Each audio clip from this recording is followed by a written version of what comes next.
Hello everyone, আশা করি আপনারা অনেক ভালো আছেন। আপনাদের দোয়ায় আমি আল্লাহর রহমতে অনেক ভালো আছি। আমি হলাম রাব্বি হোসেন, নতুন ব্লগার। তো আমি সকালবেলা একটু হাঁটতে বের হলাম, তারপর ফোন দিল আমার ফ্রেন্ড। ওর কাছে যেতে বললো, দেখি ও কি বলে। তো ওর কাছে যাওয়ার পরে ও একটু ফাজলামি করলো। যাই হোক, দেখি এখন ও কি বলে। ও আমাকে বলতেছিল নতুন বাইক কিনবে। এখন ওর আব্বু আম্মু নাকি বাইক কিনে দিবে না, কিন্তু বাইক কেনার টাকা আছে যথেষ্ট, কিন্তু বাইক কিনে দিবে না। যেহেতু মা বাবার সন্তান, আদরের সন্তান একবার অ্যাক্সিডেন্ট করছিল বাইক নিয়ে, এখন বাইক কিনে দেয় না, তার জন্য ঘর থেকে বের হয়ে গেছে।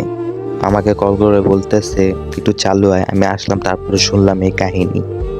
এখন কি করার, এখন বলতেছে বাসায় যাব না, তোদের বাসায় একটু দেখ, ম্যানেজ করে থাকবো 4-5 দিন। দেখেন বাইক কেনার জন্য কি কি না করি আমরা। যাই হোক, হয় বাইকের জন্য পাগল হয়ে গেছে। আর আব্বু আম্মুকে ম্যানেজ করে দেখি আর আব্বু আম্মু কি বলে। সো ভালো থাকবেন, ধন্যবাদ।